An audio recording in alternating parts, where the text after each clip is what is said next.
Hi guys, welcome back to Vellat Pokker. So guys, നമ്മൾ ഇന്ന് സംസാരിക്കാൻ പോകുന്നത് ജോസഫ് വിജയ് ചന്ദ്രശേഖർ അഥവാ ലീഡർ തളപതി വിജയ്. ഓക്കെ, ഇന്ന് നമ്മൾ വിജയിനെ പറ്റിയിട്ടാണ് ഗായ്സ് സംസാരിക്കാൻ പോകുന്നത്. 1984 വിക്ടറി എന്ന് പറഞ്ഞ സിനിമയിലൂടെ ബാലതാരമായിട്ട് വന്നതാണ് നമ്മുടെ വിജയ്.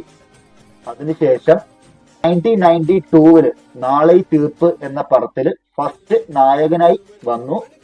അതിനുശേഷം ഒരു മാസ് സാധനവുമായിട്ട് പൂവേ ഉണക്കാകെ എന്ന് പറഞ്ഞൊരു ഹിറ്റ് മൂവിയുമായിട്ട് നമ്മുടെ തമിഴ് ജനങ്ങളുടെ മനസ്സിൽ കയറി പറ്റിയ ഒരു നടനാണ് വിജയ്.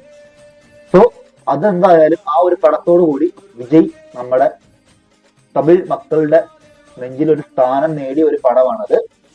ഇപ്പൊ ആക്ച്വലി അവിടുന്ന് തമിഴ്നാട്ടിലെ ശക്തമായ ഒരു പൊളിറ്റിക്കൽ നേതാവിലേക്കുള്ള വളർച്ച നിസ്സാരമായിരുന്നില്ല. ഒരുപാട് സ്ട്രഗിളിലൂടെയും ഒരുപാട് കഷ്ടപ്പാടിലൂടെയും എത്തി നിൽക്കുന്നു നമ്മുടെ വിജയ്. 69 ഇപ്പോ ഇറങ്ങാൻ പോകുന്ന പടം ജനനായകൻ, എല്ലാവർക്കും അറിയായിരിക്കും. അതിപ്പോ കുറച്ച് ലീഗൽ പ്രശ്നങ്ങളൊക്കെ കാരണം നിലവിൽ അത് വീണ്ടും പോസ്റ്റ്പോൺ ചെയ്തു വെച്ചിട്ടുണ്ട്, അതിന്റെ റിലീസ് ഡേറ്റ് എന്ന് പറയുന്നത്.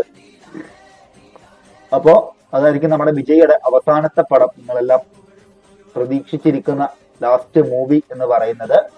ചിലർക്കെങ്കിലും തോന്നാം വിജയ് ഇപ്പൊ എന്തിനാണ് ഈ രാഷ്ട്രീയത്തിലേക്ക് വരുന്നത്, തുടർന്നും സിനിമയിൽ ഒക്കെ തന്നെ അഭിനയിച്ച് മുമ്പോട്ട് പോയാൽ പോരായിരുന്നോ. സംഭവം VMI എന്ന് പറഞ്ഞിട്ട് ഒരു ചാരിറ്റബിൾ ട്രസ്റ്റ് കുറെ കൊല്ലങ്ങൾ കൊണ്ട് തന്നെ വിജയ്യുടെ നേതൃത്വത്തിൽ വിജയ് സ്പോൺസർ വഹിച്ചുകൊണ്ട് നടത്തിക്കൊണ്ട് പോകുന്നുണ്ടായി. കുറെ വർഷങ്ങളായി. കുറെ സാധാരണ മക്കളെ പഠിപ്പിക്കുന്നതും ഒരുപാട് നല്ല നല്ല പ്രവൃത്തികൾ ആ ചാരിറ്റിയിലൂടെ പുള്ളിക്കാരൻ ചെയ്തിട്ടുണ്ട്.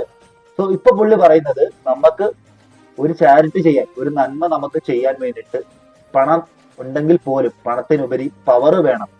സോ ആ പവറിന് വേണ്ടിയിട്ടാണ് വിജയ് രാഷ്ട്രീയത്തിലേക്ക് ഇറങ്ങിയിരിക്കുന്നത്. TVK എന്ന് പറഞ്ഞൊരു പാർട്ടി തന്നെ പുള്ളി രൂപീകരിച്ചിട്ടുണ്ട്. സോ നമുക്കെല്ലാം കാത്തിരിക്കാം. ഇനി ചിലപ്പോൾ അടുത്ത CM ആയിരിക്കാം നമ്മുടെ വിജയ് എന്ന് പറയുന്നത്. എന്താണ് എന്തായാലും പുള്ളി ആ ഒരു രാഷ്ട്രീയ പ്രവർത്തനത്തിലേക്ക്, അല്ലെങ്കിൽ ആ ഒരു TVK എന്ന് പറഞ്ഞൊരു പാർട്ടിനെ കൊണ്ടുവന്ന് സാധാരണ തമിഴ് മക്കൾക്ക് ഒരുപാട് നന്മകൾ ചെയ്യണം എന്നുള്ള ഒരു ഉദ്ദേശത്തോടു കൂടിയാണ് എന്തായാലും പുള്ളി രാഷ്ട്രീയത്തിലേക്ക് കാൽ ചുവടെടുത്ത് വെക്കുന്നത്. എന്താണെങ്കിലും നമ്മുടെ സിനിമയിൽ നിന്നും പുള്ളി വിടവാങ്ങുകയാണ്. നമ്മുടെ അവസാനത്തെ മൂവി, അതായത് അദ്ദേഹത്തിന്റെ അവസാനത്തെ മൂവിയായ ജനനായകൻ, ട്രെയിലർ ഇപ്പൊ ഇതിനകത്ത് എന്തായാലും നമ്മൾ വെക്കുന്നില്ല. ആക്ച്വലി നിങ്ങൾക്ക് ഒരുപാട് പേര് കണ്ടിട്ടുണ്ടാവുമല്ലോ.